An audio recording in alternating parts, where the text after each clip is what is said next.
உள்ளது. பங்குனி மாதத்தினுடைய ஆயில்யம் நட்சத்திரம் கூடிய ஒரு நன்னாள். இந்நாள் என்பது நமக்கு யோக சுவாமிகள் என்ற ஒரு சிவஞானி இறைவனோடு இரண்டர கலந்த ஒரு பொன்னாளாக அமைகின்றது.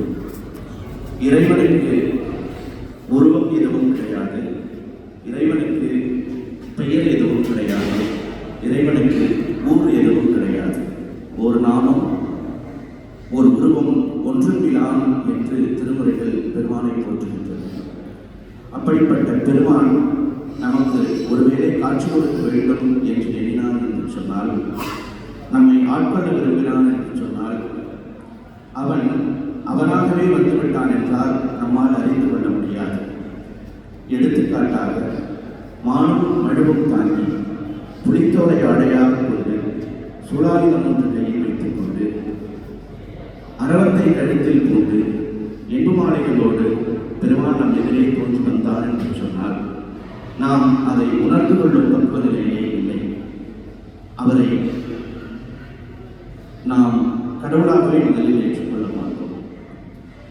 அதனால் இறைவன் மானை காட்டி மானை பிடிப்பது என்று சொல்லுவா போல ஒரு மானுட சட்டை தாங்கி வந்துதான் நம்மை ஆட்கொள்வார்.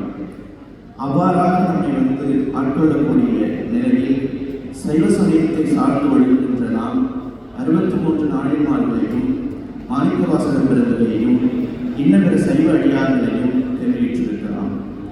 அந்த வகையிலே யோகசாமிகள் என்ற சிவஞானி வழியாகவும் இறைவன் 7 உயிர்களை ஆட்கொண்டிருக்கின்றான் என்று சொன்னால் அது மிகையாகாது.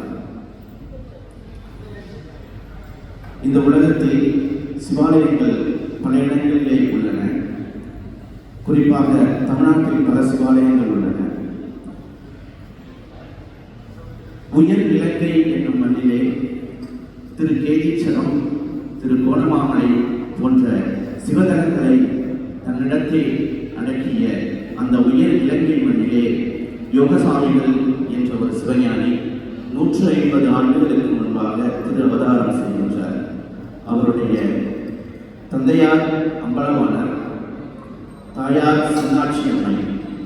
1872 ஆண்டு இந்த திரு அவதாரம் நிகழ்கின்றது.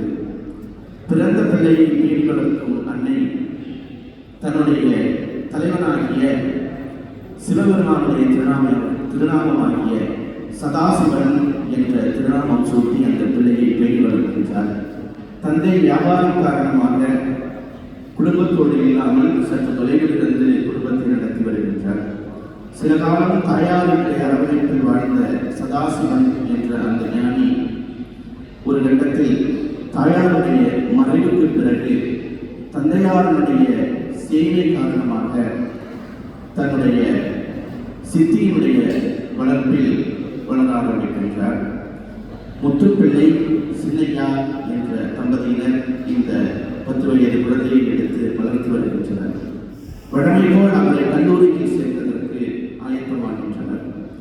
அவ்வேளை அங்கே இன்று போல் என்றும் மதம் சம்பந்தப்பட்ட பிரச்சனைகள் இருந்திருக்கும் போலும் அன்று தொடங்கி இன்று வரை நம்மை சுற்றி வந்து கொண்டிருக்கின்றது. சதாசிவன் என்ற அந்த பெயரை ஏற்றுக்கொள்வதற்கு அந்த கல்லூரி நிர்வாகம் ஒத்துக்கொள்ளவில்லை. அதனால் தன்னுடைய பெயரை மாற்று மதத்தினுடைய ஒரு பெயராக அவர் மாற்றி அங்கே சேர்க்கப்பட்டார். ஒருவாறாக அவர் கல்லூரியில் பயின்ற பொழுது இறைவனுடைய திருமணமோ என்னவோ மற்றொரு சிவஞானியினுடைய பார்வையில் அவர் படுகின்றார். பட்டபோது அவரை பார்த்து உன்னுடைய பெயர் என்ன என்று அவர் கேட்கின்றார். என்னுடைய பெயர் என்னது என்று மாற்று மதத்தினுடைய ஒரு பெயரை அவர் உச்சரிக்கின்றார். சற்றே வெகுண்ட அந்த சிவஞானி மிகவும் தன்மையோடு அவரை உற்று நோக்கி உன்னுடைய பெயர் இது அன்று என்று சொல்கின்றார். மேலும் உன்னுடைய பெயர் யோகநாதன் என்று அங்கே திருவாய் மொழிகின்றார். இவ்வாறெல்லாம் திருநாமம் சூட்டப்படுகின்றது என்று சொன்னால் எதிரிலிருந்து பேசுபவர் சிவனே என்று வேறு இல்லை என்று நாம் உணர வேண்டும். யோக சுவாமிகளுக்கு சதாசிவன் என்ற பெயர் சிவயோக சுவாமிகள் என்று மாறிய அந்த தருணத்திலிருந்து அவருடைய வாழ்க்கை முறை மாறுகின்றது. இயல்பாகவே சைவ நெறியை சார்ந்து வருகின்ற குடும்பத்தில் இருந்தமையினால் சிவருமான் மீது அளவற்ற பற்று கொண்டவராகவும் சைவ திருமுறைகளை ஆழ்ந்து கற்றவராகவும் விளங்கியவராக அவர் இருக்கின்றார்.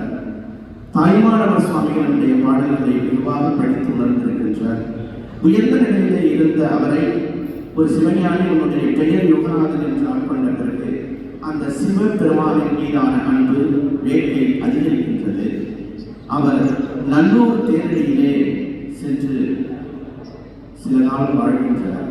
அங்கே அவரை உண்மையிலேயே ஆட்கொள்ள காத்திருந்த பெருமான் செல்லப்ப சுவாமிகள் என்ற ஒரு சுவாமியின் மூலமாக சீடனாக ஆகும்படி செய்கின்றார். செல்லப்ப சுவாமிக்கு சீடனாகிய பிறகு இவருடைய வாழ்க்கை முறை முற்றிலும் மாறியது. முற்றும் சிவமே அனைத்தும் என்று உணர்ந்தவராகவும் தன்னை போல் மற்றவர்களும் இருக்க வேண்டும் என்பதற்காக ஏனைய அடியார்களுக்கெல்லாம் தன்னாது என்ற போதனைகளை எல்லாம் அவ்வப்போது கொடுத்து வந்தவராகவும் அவர் வாழ்ந்து வந்திருக்கின்றார். ஒரு கட்டத்தில் அவர் தாம் சார்ந்து வாழ்கின்ற அந்த சைவ நன்னெறிக்கு தன்னால் இயன்ற பங்கை ஆற்ற வேண்டும் என்ற ஒரு உயர்ந்த எண்ணம் காரணமாக நற்சிந்தனை என்னும் ஒரு அருமையான நூலை அவர் படைத்தருகின்றார். நற்சிந்தனை நூல் என்பது நாம் எவ்வளவுக்கு எவ்வளவு தேவார திருவாசகங்களை எல்லாம் போற்றுகின்றோம், அதே நமக்கு உயர்ந்தது. ஏன் சொல்ல வேண்டும் என்று சொன்னால், தேவாரமும் திருவாசகமும் பிற திருமுறைகளும் இறைவனை பற்றியும் உயிரை பற்றியும் உலகத்தை பற்றியும் மறைபொருளாக தத்துவங்களை விளக்குகின்றன. இவற்றை எல்லாம் கற்று தெரிந்த ஞானிகள் அவற்றை நம்மை போன்ற எளியவர்களுடைய அறிவுக்கு எட்டும்படியாக மிக எளிமைப்படுத்தி எளிய சொற்களால் தேவார திருவாசகங்களில் இருக்கக்கூடிய அந்த தத்துவ பொருட்களை எளிய திருப்பாடல்களாக நமக்கு தந்துள்ளார்கள். அந்த வகையிலே நற்சிந்தனை என்னும் ஒரு அரிய நூலை சிவயோக சுவாமிகள் நமக்காக தேவார திருவாசக திருமுறைகளினுடைய தாய்மான சுவாமியிடமிருந்து அவர் கற்றுக்கொண்ட விஷயங்களை ஒரு அனுபவ சாதமாக எடுத்து நற்சிந்தனை என்னும் நூலாக நமக்கு படைத்தருளியிருக்கின்றார். இவ்வாறு அவர் படைத்தருளியிருக்கின்ற அந்த நூல் நாம் அனைவரும் இயன்ற போதெல்லாம் உற்று நோக்கி கற்றுத் தேர்ந்து பயன்பெறுவதற்கு உரிய நூல் என்பது எல்லாம் உண்மையில்லை. இறைவன் தானே வந்து நம்மை ஆட்கொள்ள முடியாது என்று நான் ஏற்கனவே சொன்னேன். ஏனென்றால் அவனாகவே வந்துவிட்டால் நாம் ஒருபோதும் நம்ப மாட்டோம். மானுட சட்டை தாங்கி வந்தபோதுதான் நாம் நம்புவோம். அவ்வாறுதான் யோக சுவாமிகளாக பெருமான் சில வேளைகளிலும் இருந்திருக்கின்றார். எப்படி யோக சுவாமிக்கு செல்லப்ப சுவாமியாக வந்தாரோ பெருமான், அதே போன்று யோக சுவாமிகளும் சிவோபாவமாக ஏனைய அடியார்களுக்கு உரிய தீக்கைகளை செய்து அவர்களையும் சிவனின் அருகிலே நெருங்கி இருக்கின்றார். பல அடியார்களை அவர் அவ்வாறு செய்திருந்தாலும் கூட, குறிப்பாக அமெரிக்காவில் இருக்கக்கூடிய இன்று மிக உயர்ந்த ஒரு ஆதீனமாக இருக்கக்கூடிய கவாய் ஆதீனத்தினுடைய குருநாதர் சிவாய சுப்பிரமணிய சுவாமிகள் அவர்களை இவர் சீடராக ஏற்றுக்கொண்டு அவருக்கு உபதேசங்கள் செய்து அவரை நன்னெறிப்படுத்தினார் என்று சொல்வது நம்முடைய சமயத்திற்கு மிகப்பெரிய பெருமை. மொழி தெரியாது,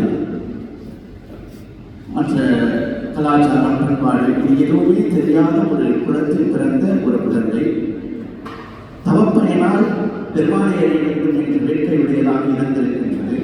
பெருமானுடைய அருளால் அது அமெரிக்காவிலிருந்து இலங்கைக்கு பயணப்பட்டிருக்கின்றது. தக்க குருநாதனை சந்தித்திருக்கின்றது. அந்த தக்க குருநாதனாக தோன்றி வந்தவர் பெருமானையாகும். அவர் தாங்கி வந்த உடம்பு என்பது யோகசாமிகளுடைய திருமணியாகும் என்று நினைப்பதில் நாம் பெருமை கொள்ள வேண்டும். இவ்வாறாக நமக்கு சிந்தனை உள்ளிட்ட நூல்களை அருளி செய்த யோக சுவாமிகள் பங்குனி மாதம் ஆயில்யம் நட்சத்திரத்தில் இறைவன் திருவடியில் இரண்டர கலந்தார் என்பதை நினைத்து போற்றுவதும் அவருடைய வாழ்க்கை பயணத்தை நினைத்து போற்றுவதும் செயல்களாகிய நம்முடைய கடமை என்று சொல்லி தொடர்ந்து யோகசாமிகளுடைய பூசையிலே நாம் கலந்து கொள்கின்றோம். திருச்சி சொல்கிறோம்.